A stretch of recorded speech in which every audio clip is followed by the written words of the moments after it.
এক ফকির দিল্লি ঘুরতেছে, একজন বলছে, ভাই তোমারে তো খয়রাত করে দেখতেছি আমি সেই ছোটবেলা থেকে, খালি তুমি খয়রাত করো। একটা জিনিস আপনারা মনে রাখবেন, গরিব, আজকে যারা গরিব পরিশ্রমের মধ্য দিয়ে কালকে তারা ধনী হতে পারে, কিন্তু যারা ভিক্ষুক, যারা ভিক্ষা করে, জিন্দেগিতে কোনোদিন তারা বড় হতে পারবে না। ভিক্ষা করা যাদের অভ্যাস, জীবনেও বাড়ি করতে পারবে না, জীবনেও ধনী হইতে পারবে না, কিন্তু গরিব ধনী হইতে পারবে। কারণ হলো আল্লাহর কাছে দুইটা বৈধ জিনিস অত্যন্ত ঘৃণিত। কয়টা? একটা হলো তালাক, আর একটা হলো ভিক্ষাবৃত্তি, মানুষের কাছে চাওয়া। আল্লাহ পছন্দ করেন না। তো ভিক্ষুক ঘুরতেছে, একটা লোক বলল, মিয়া তোমার তো সারা জীবনই খরচ করতে দেখি। খরচ করবো না, করবো কি? যার কাছে যাই সে দেয় 4 আনা 2 আনা 1 টাকা, এর বেশি তো দেয় না, তেদি আমি কেমনে বড় লোক হবো? কয় যে তুমি বাদশারে চোখে দেখো না, বাদশারে চোখে দেখো না। কয় বাদশার কাছে কি আমার মতো লোক যাইতে পারে নাকি? কল না, যাইতে হবে, যাও। বাদশা একবার যাবা, এমন দেওয়া দেবে জীবনে আর তোমার খরচ করা লাগবে না। পাতি শিয়ালের পিছনে ঘুরে তো লাভ নাই, পাতি শিয়ালে খায় মুরগি, তোমার একটা ঠ্যাং দেবে, দাঁতের খেলালের কাজও হবে না। বাঘের পিছনে ঘোরো, বাঘে খায় গরু আর হরিণ, একটা রান দিলে তুমি 1 সপ্তাহ খাইতে পারবে। তো বলছে বাদশার কাছে যাও। তো বাদশারে পাবো কই? কই তো দেখলাম কেবল মসজিদে ঢুকলো। তারপরে ফকির গিয়ে দাঁড়ায় আছে বারান্দায়, দেখে যে উনি বাদশা ভেতরে বসে হাত তুলে আছে ভাবে, আর চোখ দিয়ে পানি পড়ে দাড়ি ভিজে ভিজে পড়তেছে। নামাজ শেষ করে, মোনাজাত শেষ করে বাদশা বেরিয়েছেন। কোন বাদশা? শাহজাহান। বাইরে আসার পর ফকির বলল, আসসালামু আলাইকুম বলে ফকির রওনা করছে। বাদশা বলে, দাঁড়াও, তুমি যে রওনা করলা, তোমার তো ভিক্ষুক মনে হয়, আর লোকেরা যারা ভিক্ষুক না তারাও তো আমার কাছে চায়, আর তুমি তো ভিক্ষুক, চাইলে না কেন কিছু? ভিক্ষুক বলে, জাহাপানা, আমি কিছু চাইতে এসেছিলাম আপনার কাছে, কিন্তু আপনার করুণ অবস্থা দেখে আমার জ্ঞানের চোখ খুলে গিয়েছে। আমি দেখতে পেলাম আমি যার কাছে চাইতে এসেছি, আমি তো কান্দি না, হাতও পাতি নাই। যার কাছে চাইতে আসলাম দিল্লির সম্রাট, আবার কোন সম্রাটের কাছে হাত পেতে ভিক্ষুকের মতো কি জানি চায়, আর চোখ দিয়া পানি পড়ে দাড়ি ভিজে ভিজে পড়ছে। আমার জ্ঞানের চোখ খুলে গেছে, দুনিয়ার বাদশার কাছে আর চাইব না। বাদশা কান্দে যে বাদশার কাছে, তার কাছেই চাইব। প্রিয় ভাই সব, এই জন্যে জিহ্ন সাফ করে ফেলুন। দুনিয়ার কোন মানুষের জন্য, মানুষের কাছে নয়, কোন কবরে নয়, কোন কারো কাছে নয়, আল্লাহ তাআলার কাছেই আমরা নামাজের মধ্যে ঘোষণা করেছি, ইয়াকা না'বুদু ওয়া ইয়াকা নাস্তাঈন। আল্লাহ তাআলা, তোমার একমাত্র ইবাদত করি, তোমার কাছেই সাহায্য চাই। কাজেই সাহায্য আল্লাহর কাছে। কার কাছে চাইবো বলেন? আল্লাহ আমাদের ঈমান পোক্ত করে দিন। আমরা বলি আমিন, আমরা বলি আমিন। অসুখ বিসুখ হইলে পরে ধৈর্য ধরবেন। অনেক মানুষ আছে জ্বর হইলে কয় যে এত নামাজ পড়ি খালি জ্বর আমারই হয়, এত রোজা রাখি, ভালো ভালো কাম করি, আমার ছেলের অসুখ মোটে সারি না। এই জাতীয় কথা বলবেন না। মুমিনের পায়ে যদি কাঁটাও ফোটে, সওয়াব থেকে খালি নাই। ধৈর্য ধরতে হবে। কাঁটা ফুটছে, বলেন ইন্না লিল্লাহ। আজাবান লিল মুমিন, মুমিনের জন্য বড়ই আশ্চর্য ব্যাপার, বিপদ হইলেও শুকর আদায় করে, আর সুখে থাকলেও শুকর আদায় করে। সুবহানাল্লাহ বিহামদি। বিপদ আসলে সে বলে ইন্না লিল্লাহি, বলেন ইন্না লিল্লাহি ওয়া ইন্না ইলাইহি রাজিউন। আর যখন শান্তি আসে বলে আলহামদুলিল্লাহ। দুই অবস্থায় তার জন্য নিয়ামত আল্লাহর তরফ থেকে সে পায়, আলহামদুলিল্লাহ। প্রিয় ভাই সব, তো আল্লাহর উপর ঈমান আনার জন্য কয়টা শর্ত বলছি না? এই যে প্যাচ লেগে গেছে, কয় যে 3টা। আল্লাহর উপর ঈমান আনার জন্য শর্ত কয়টা? 4টা। 4টার বলছি কয়টা? 2টা। আরেকটা হচ্ছে আল্লাহর কুদরত, এ বিশ্বাস করা। আল্লাহর কুদরত মানে শক্তি। আল্লাহর কিছু বিশ্বাস করবেন, বলেন জোরে? শক্তি। আকাশ এবং জমিনে শক্তিশালী কে? কিন্তু আমার দেশের জনগণ, কিছু কিছু রাজনীতিবিদরা বলে জনগণই নাকি সকল ক্ষমতার, সকল শক্তির উৎস। কি পাগল! তুমি ক্ষমতার উৎস? নাকের মধ্যে ময়লা, দাঁতে ছাতা, পেটের মধ্যে দুর্গন্ধ ভরা, ক্ষমতার উৎস। আশ্চর্য কথা, এই যে ক্ষমতার উৎস, হাজার হাজার লোক এখানে বসা, দুইটা ভাউয়া ব্যাংক যদি দুই কোণা দিয়ে ঢোকে, ভাউয়া ব্যাংক চেনেন? বিগ সাইজের ব্যাংক, দুইটা যদি দুই দিক দিয়ে ঢোকে লাফাইতে লাফাইতে, সামনে যারা আছে এমনি লাফাবে।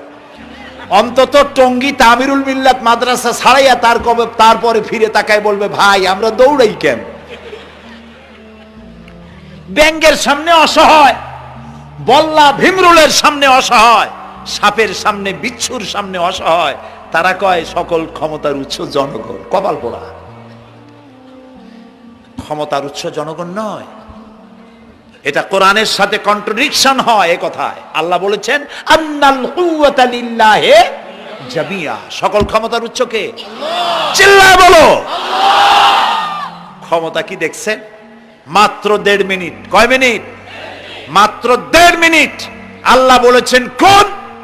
সাথে সাথে তামিলনাড়ু, মালয়েশিয়া, ইন্দোনেশিয়া, থাইল্যান্ড, মালদ্বীপ, শ্রীলঙ্কা, 2 লক্ষ লোক শেষ, 1 লক্ষের খোঁজ নাই। সমুদ্রের পানি 33 ফিট উঁচু হয়ে এসছে। সুবহানাল্লাহ কইতে ইচ্ছে করে না? বিজ্ঞানীরা বলেছেন ভারত মহাসাগরের তলদেশে ফাটল ধরেছে, ওর কয়েক কিলোমিটার নিচে ভূমিকম্পের উৎপত্তি হয়েছে। ভারত মহাসাগরের পানি 3 হাত না 4 হাত, কত কিলোমিটার আল্লাহ জানে। এই কয়েক কিলোমিটার নিচে যে মাটি, সেই মাটিরও কয়েক কিলোমিটার নিচে ভূমিকম্পের উৎপত্তি। এখান থেকে ভূমির কম্পন হয়েছে, সেই ভূমিকম্পে সমস্ত মহাসাগরের মধ্যে, ভারত মহাসাগরের মধ্যে জলকম্পন শুরু হয়েছে। পানির কম্পন, মাটির কম্পন একসাথে 4 তলা পরিমাণ উঁচু হয়ে পানি চলে আসছে। বাড়ি গাড়ি সব কিছু খড় কুটার ন্যায় সব উড়িয়ে দিয়েছে। এগুলোর কপাল পোড়া নাস্তিক যেগুলি, তারা বলে প্রাকৃতিক দুর্যোগ। ওর বাপের মাথা। আচ্ছা, প্রাকৃতিক দুর্যোগ, প্রকৃতি কি? কোন জন্তুর নাম? প্রকৃতি কোন জন্তু জানোয়ারের নাম? প্রকৃতি নিজে চলে না কেউ তাকে চালায়? কে চালায়? কপাল পোড়ারা তা বোঝে না। বিশ্ববিদ্যালয়ের শিক্ষক হয়েছে তো, আল্লাহ দিয়ে আসি কোথায়? তবে সব খারাপ না, ভালো আছে আলহামদুলিল্লাহ। কিছু আছে কপাল পোড়া, বিশেষ করে শান্তিনিকেতনে যারা পড়াশোনা করে আসে, সাহিত্য চর্চা করে, এই সাহিত্য চর্চা করতে করতে এক পর্যায়ে কপাল পুড়ে যায়, আল্লাহরে চিনতে পারে না। সব চেনে, আল্লাহরে চেনে না। আল্লাহ এখন চিনাইতেছে ভালো করিয়া। প্রিয় ভাই সব, কওমে আদ, কওমে সামুদ, এগুলিকে আল্লাহ তারা ধ্বংস করেছেন। কিয়ামতের আগে এই যে 7টা আকাশ, এই আকাশ সম্পর্কে অবিশ্বাসীরা তারা বলেছে আকাশ বলতে কিছুই নাই, এটা নাকি অনেক দূরে, তাই নীলা নীলে দেখা যায়। কি কপাল পোড়া চিন্তা করে, নীলা নীলা দেখা যায়। এই আকাশ মহাশূন্য। এই আকাশগুলিকে, আকাশ কয়টা? কয়টা স্তর? 7টা। এগুলি কাতাইয়ে সিজিল্লিল কুতুব। কোরআনে কারিমে আল্লাহ তাআলা বলেছেন কিতাবের পৃষ্ঠার মতো কিয়ামতের আগে একটার পর একটা ঠাস ঠাস করে পড়বে, ভেঙে চুরে চুরমার হয়ে যাবে। ওয়াইদাল বিহারু ফুজ্জিরাত, আল্লাহ তাআলা বলছেন ইদাস সামাউ ফাতারাত ওয়াইদাল কাওয়াকিবু ইনতাসারাত ওয়াইদাল বিহারু ফুজ্জিরাত। আকাশের তারকাসমূহ বিক্ষিপ্ত হয়ে পড়বে। অসংখ্য তারকারাজি, বিশাল বিশাল তারকা বিক্ষিপ্ত হয়ে পড়বে। চন্দ্র সূর্য একটার সাথে আরেকটা ধাক্কা লেগে চাঁদ আর সূর্য আলো হারিয়ে ফেলবে, একাকার হয়ে যাবে। পাহাড়গুলো উঁচু করে আল্লাহ তাআলা জমিনের উপরে আছাড় মারবেন, কালিহিনিল মানফুস, তুলার মতো উড়ে চলে যাবে। সুবহানাল্লাহ বলবা না? কত বড় শক্তি আল্লাহ পাকের। ওয়াইদাল বিহারু ফুজ্জিরাত, সমুদ্র সমূহ বিদীর্ণ হয়ে যাবে। সমুদ্রে যত পানি আছে সমস্ত পানিগুলি নিঃশোষিত হয়ে যাবে মাটির তলায়, এবং সেখানে অগ্নুৎপত্তি হবে। কোরআনে কারিম আল্লাহ বলে দিয়েছেন গোটা সমুদ্রগুলিতে আগুন জ্বলতে থাকবে। এগুলি কিয়ামতের আলামত। আল্লাহ পাকের অফুরন্ত মেহেরবানি। এই যে কানের কাছ দিয়া গুলিটা চলে গেছে, কানে লাগে নাই, বাড়ির কাছ থেকে কিয়ামত হয়ে গেল, বাংলাদেশে আল্লাহ বাঁচাই দিলেন। সুবহানাল্লাহ বলো, আলহামদুলিল্লাহ বলেন। আমাদের প্রতিবেশী দেশগুলিতে যেভাবে আঘাত লাগছে, ওর 1000 ভাগের 1 ভাগের আঘাত কয়েক সেকেন্ড যদি বাংলাদেশে হতো, আমাদের সব অপরিকল্পিত শহর, রাজুক পারমিশন দিয়েছে 3 তলার, করা হয়েছে 7 তলা। এইভাবে অপরিকল্পিত যত বিল্ডিং আছে এগুলি পচা সিমেন্ট দিয়ে, পচা ইট দিয়ে তৈরি করা হয়েছে। 2-3 সেকেন্ডের ভূমিকম্প যথেষ্ট এই শহর লন্ডভন্ড করে দেওয়ার। অসংখ্য মানুষ মারা যাবে, অসংখ্য বাড়ি ঘর শেষ হয়ে যাবে। এদেরকে রেস্কিউ করার মতো মডার্ন ইকুইপমেন্টসও গভর্নমেন্টের কাছে নাই। এই জন্য আল্লাহর কাছে সেজদা দিয়া গুনার তওবা করতে হবে, আল্লাহ আমাদের মাফ করে দাও, আমার এই গরিব দেশটাকে কিয়ামত পর্যন্ত এই গজব থেকে বাঁচাও। প্রিয় ভাই সব, আল্লাহ তাআলার ক্ষমতার ওয়াজ আমি আজ করতে পারবো না, অনেক লম্বা হয়ে যাবে, কারণ আমাকে 3টা পুঁজির কথা তো কমসে কম বলতেই হবে, অল্প করে হলেও। শুনবেন তো? আল্লাহ তৌফিক দিক, বলেন আমিন। আল্লাহ তাআলার ক্ষমতায় বিশ্বাস করা, তার প্রচন্ড ক্ষমতা, যা খুশি তাই বলেন করতে পারেন। মরাকে জিন্দাকে মারতে পারেন, মরুভূমিতে ফুল ফুটাতে পারেন। সুবহানাল্লাহ, যা খুশি তাই করতে পারেন। এই শক্তি সহকারে আল্লাহকে বিশ্বাস করতে হবে। 4 নম্বরে আল্লাহর হুকুম এবং হাকাম, আদেশ নিষেধ। আমি আল্লাহরে বিশ্বাস করি, এই কথার কোনো দাম নাই যদি তার আদেশ না মানি। এই কথার কোনো দাম নাই যদি তার নিষেধকে আমি আমার জীবনে প্রত্যাহার না করে চলতে পারি। মুসলমান বলে দাবি করার কোনো মূল্য নেই। একদিকে নামাজ পড়ি, আর একদিকে ওজনে কম দেয়, খাদ্যে ভেজাল দেয়, বেপরদা করি, মিথ্যা কথা বলা হয়, ওজনে কম দেয়, খাদ্যে ভেজাল দেয়, জমিনের আইল ঠালে আমানতের খেয়ানত করে, আল্লাহর হুকুম মানা হলো না, রসুলের আদেশ মানা হলো না। আল্লাহর উপর ঈমান আনার জন্য 4র্থ শর্ত হচ্ছে আল্লাহ যা বলেছেন মাথা নত করে মেনে নিতে হবে, বলতে হবে সামি'না ওয়া আতা'না। বলেন সামি'না ওয়া আতা'না, শুনলাম আর মেনে নিলাম। বলেন তো জোরে, শুনলাম আর মেনে নিলাম। সুবহানাল্লাহ বলেন। মুমিনেরা এই প্রশ্নই করবে না মদ হারাম কেন, মুমিনেরা এই প্রশ্নই করবে না জুয়া হারাম কেন। একটাই জবাব, মদ হারাম কেন? আল্লাহ হারাম করেছেন তাই হারাম। জিনা হারাম কেন?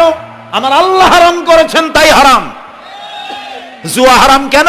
আমার আল্লাহ হারাম করেছেন তাই হারাম। কোন যুক্তি নাই। যুক্তির, আল্লাহর নিষিদ্ধ জিনিসে যুক্তি তালাশ করে কেবলমাত্র শয়তান। আল্লাহর আদেশ নিষেধে যুক্তি তালাশ করে কে? শয়তান। মুমিনের কাজ হলো সামি'না, বলেন, ওয়া আতা'না, শুনলাম আর মানলাম, বাস, শেষ কথা, খালাস। এই গেল 4টি শর্ত পুরো হয়ে গেল। এই 4টি শর্ত যদি পূরণ করতে পারি তাহলে আল্লাহরে বিশ্বাস করছি এটা প্রমাণিত হবে, এটা জাস্টিফাই হবে, এটা সত্যতা প্রমাণ হবে যদি আল্লাহর হুকুম মতো। 1 নম্বরে হলো, আমি আবার কথাটা প্যাকেট করে দিই যাতে করে আপনারা বাড়ি নিয়ে যাইতে পারেন। আল্লাহর উপরে ঈমান এনেছি, এই কথাটাকে কমপ্লিট করার জন্য শর্ত কয়টা? 4টা। 1 নম্বরে আল্লাহর অস্তিত্বে বিশ্বাস, বলেন আল্লাহর অস্তিত্বে বিশ্বাস। 2 নম্বরে আল্লাহর গুণাবলীতে বিশ্বাস। 3 নম্বরে আল্লাহর ক্ষমতায় বিশ্বাস। 4 নম্বরে আল্লাহর আদেশ এবং নিষেধে বিশ্বাস, মান্য করে চলা। আল্লাহ যেন এই তৌফিক আমাদের দেয়, বলেন আমিন। আল্লাহ রাব্বুল আলামিন দুনিয়ায় শান্তি, আখিরাতে জাহান্নাম থেকে মুক্তি দেওয়ার জন্য আল্লাহ পাক আমাদেরকে একটা ব্যবসার কথা বলেছেন। ওই ব্যবসায় পুঁজি কয়টা? বলেন। 3টা পুঁজি। বলছি কয়টা? দেখেন যে কেমনি প্যাঁচ লাগে। বলছি মাত্র একটা, সে একটা ডাল বার করছি 4টা। এবার আসেন মূল পয়েন্টে। এবার দ্বিতীয় পয়েন্ট, রসুলের প্রতি ঈমান। আমরা তো রসুলের প্রতি ঈমান আনছি কিনা বলেন? রসুলের প্রতি ঈমান এনেছি। আমাদের এই ঈমান যথেষ্ট নয়, কারণ আমাদের ঈমান হলো রবিউল আউয়াল মাসে ঈমান তাজা হয়, ঠিক না? ঠিক না? রবিউল আউয়াল মাস যখন আসি, ব্যানার টানাই, শামিয়ানা টানাই, রাস্তাগুলিতে ফ্ল্যাগ লাগাই আর আলোক সজ্জা করি। মন্ত্রীরা আসেন, নেতারা আসেন, সিরাতুন নবী মাহফিলে দাঁড়ায় বলেন নবীর আদর্শ অনুসরণ করা ছাড়া উপায় নাই। অথচ ওনার পা থেকে শুরু করে মাথা পর্যন্ত নবীর আদর্শ নাই। আবার এই নেতা রামকৃষ্ণ মিশনে, রামকৃষ্ণ পরমহংসদেব তার মঞ্চে গিয়ে বলেন রামকৃষ্ণের নীতির ছাড়া বিকল্প কিছুই নেই। আবার গৌতম বুদ্ধের জন্মবার্ষিকী উদযাপনের জন্য সেখানে গিয়ে বলেন গৌতম বুদ্ধের অহিংস নীতি অনুসরণ করা ছাড়া জাতির যোগীনাথ হওয়ার আর কোনো পথ নাই। যেখানে যায় সেই জায়গার গুলি ধরে। রবিউল আউয়াল মাস আসতে পারে, আলোকসজ্জা করে ইয়া নবী সালামু আলাইকা, ইয়া রাসূল সালামু আলাইকা। এরপরে গরম গরম জিলাপি রাসূলুল্লাহকে বুঝায় দেওয়া হলো, হে রাসূল আপনি তাকিয়ে দেখেন কত মহব্বত আপনারে করি, আপনার মহব্বতের জন্য আমাদের শহরের কোনো মিষ্টির দোকানে আর মিষ্টি নাই, সব আমরা খাইয়া শেষ করছি। এই হলো মহব্বত। এই মহব্বতে এই ইমানে কাজ হবে না। এই ইমানে বলেন কাজ হবে না। কোন ইমানে কাজ হবে? রাসূলের প্রতি ইমানের অর্থ কি? এর অর্থ হচ্ছে নবী করিম সাল্লাল্লাহু আলাইহি সাল্লাম আমাদের রাসূল, আমাদের নেতা। আমাদের রাসূল আমাদের নেতা, আমরা তার উম্মত, তার অনুসারী। অনুসারীর কাজ কি? নেতার পূর্ণাঙ্গ অনুসরণ করণ। রাসূলুল্লাহর আনুগত্য করতে হবে, এটা কে বলেছেন?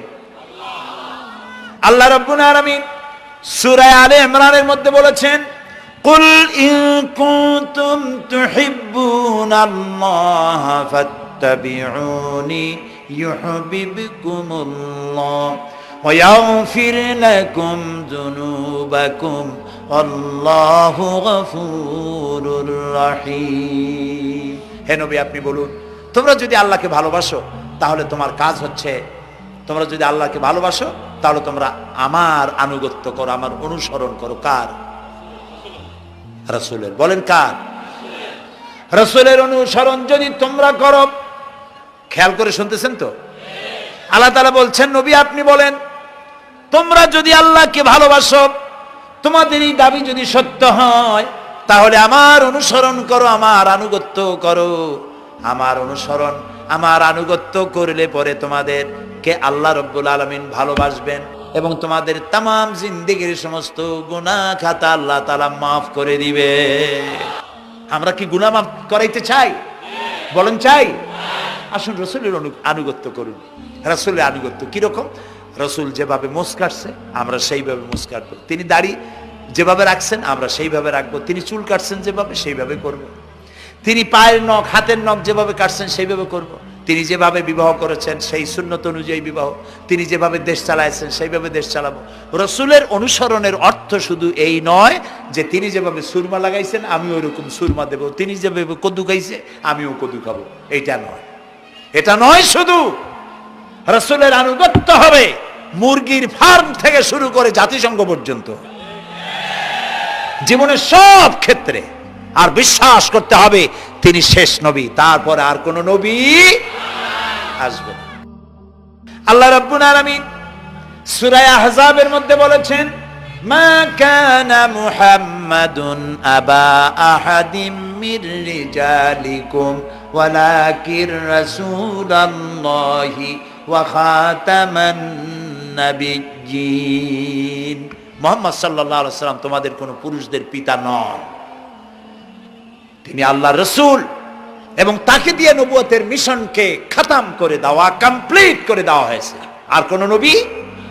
রাসূলুল্লাহ বলেছেন লা নবিয়্যা বাদি ওয়ালা রাসূল, আমার পরে আর কোন নবী আসবে না, রাসূল আসবে না। কথা বুঝে আসছে?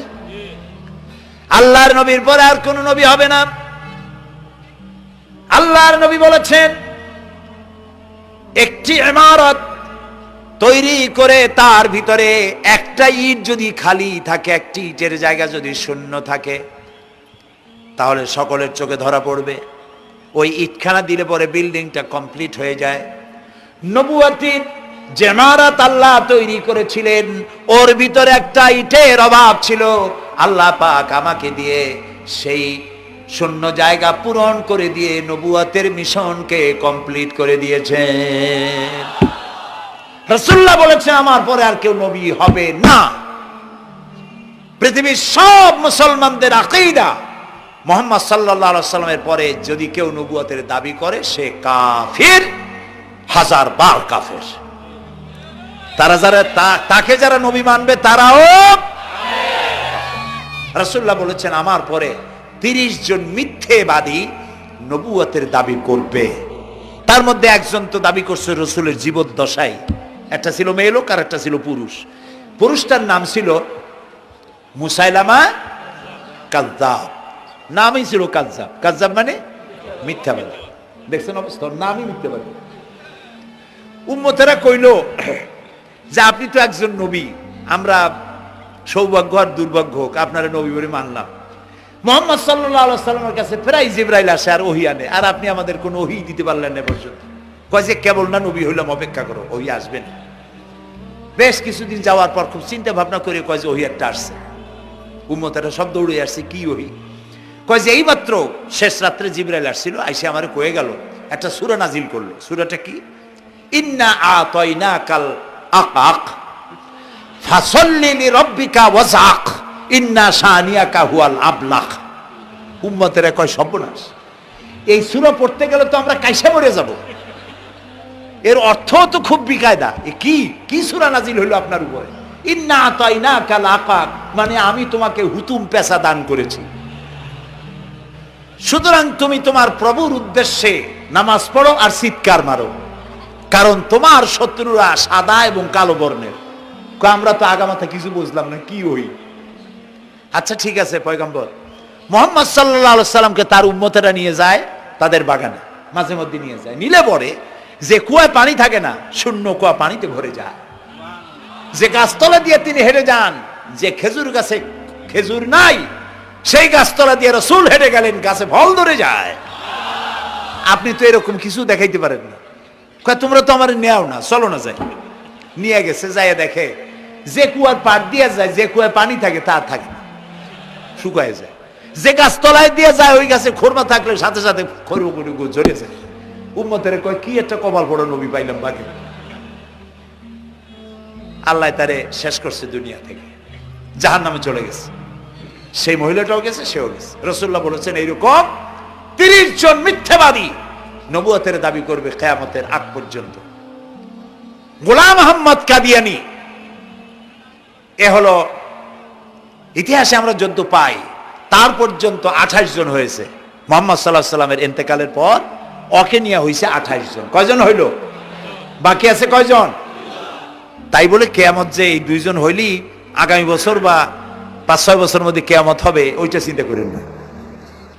এই পৃথিবীতে একটা লোক আল্লাহ শব্দ উচ্চারণ করার যদি থাকে কিয়ামত সে পর্যন্ত হবে না। সুতরাং বহুত দেরি আছে কিয়ামতে। তবে ওর মতো আরো শয়তান 2 জন আসবে। গোলাম আহমদ কাদিয়ানী বলল আমি পয়গম্বর, আমি নবী, আমার উপরে ওহী আসে। তো তার সঙ্গে ওই যুগের বড় আলেম মাওলানা আতাউল্লাহ শাহ বুখারী রহমতুল্লাহ আলাইহি তিনি বললেন, আচ্ছা তুমি যে নবুয়তের দাবি করো এই শক্তি তুমি পাও কই? কয় যে আমার শক্তি তো কোরআন, কোরআনের মধ্যেই আছে আমার কথা। কোথায়? কয় সূরা সফের মধ্যে আছে, ইয়াতি মিন বাদি ইসমুহু আহমদ। ঈসা আলাইহিস সালাম আমার ব্যাপারে ফোরকাস্ট করেছেন, ভবিষ্যৎবাণী দিয়েছেন যে আমার পরে একজন আসবে, তার নাম হবে আহমদ। আমি তো সেই আহমদ।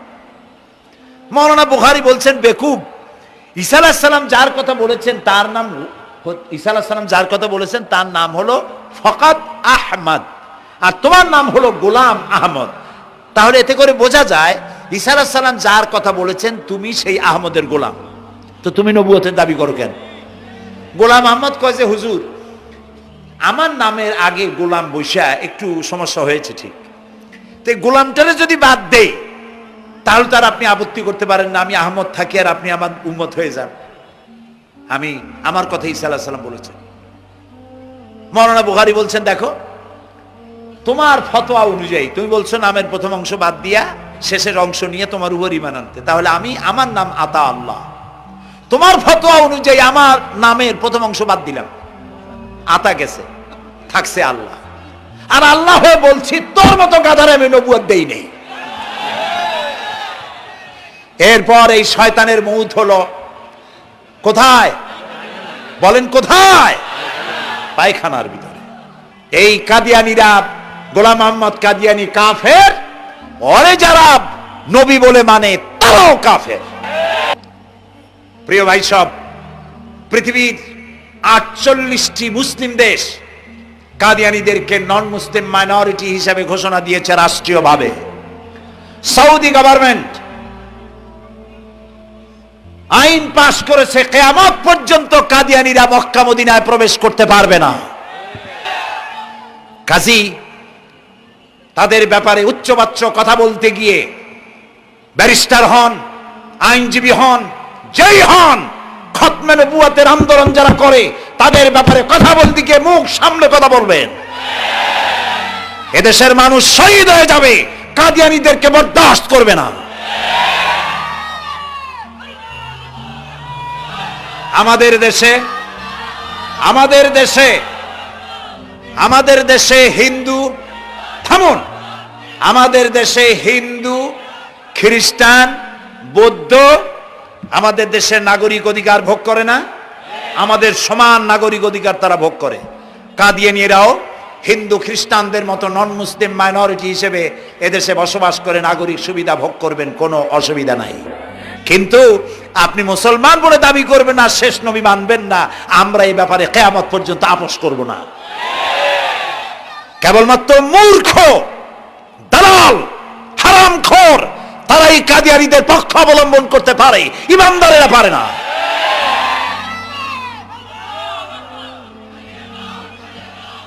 কাদিয়ানীরা যে সব মসজিদ তৈরি করে, এগুলি মসজিদ নয়, এগুলি উপাসনালয়। হিন্দুদের মন্দিরকে যেভাবে আমরা সম্মান করি, ওদের উপাসনালয়কেও সম্মান করি। কিন্তু কাদিয়ানীরা যতদিন মুসলমান নামের পরিচয় দিতে থাকবেন, আমরা আমাদের অধিকার আদায়ের জন্য সুশৃঙ্খল ভাবে গণতান্ত্রিক পদ্ধতিতে আমরা এই অধিকার আদায়ের চেষ্টা করব। খতম নবুয়তের আন্দোলন কোনো রাজনৈতিক আন্দোলন নয়, এটি আমাদের ইমানের আন্দোলন। যারা আন্দোলন করতেছেন তারা আমাদের ফরজে কিফায়ার দায়িত্ব পালন করছেন। প্রিয় ভাই সব, রাসূলের প্রতি ঈমান আনতে হলে এরকম ঈমান আনতে হবে, তারপরে আর কোনো নবী আসবে না। তারপরে কথা হলো তাকে অনুসরণ করতে হবে পায়ের নখকাটা থেকে শুরু করে মাথার চুল পর্যন্ত, জীবনের সব ক্ষেত্রে রাসূলের অনুসরণ করতে হবে। তিনি সেনাপতি ছিলেন, শ্রমিক ছিলেন, পিতা ছিলেন, নানা ছিলেন, স্বামী ছিলেন, ঠিক না? তিনি রাষ্ট্রপ্রধানও ছিলেন। প্রিয় ভাই সব, এই যে আল্লাহ রাব্বুল আলামিন মুসলমানদেরকে পৃথিবীর মধ্যে সব থেকে বেশি শান্তি প্রিয় করেছেন, কোন আলহামদুলিল্লাহ। তোমরা আমার মক্কা যাইয়া দেখো, মক্কা মদিনায় যাইয়া দেখো, আমাদের কেউ সন্ত্রাসী। মক্কা মদিনায় লক্ষ লক্ষ মানুষ এই যে সব চলে গেছে, এখন কোথায় গেছে? সারা পৃথিবী থেকে মানুষের এখন ছুটছে।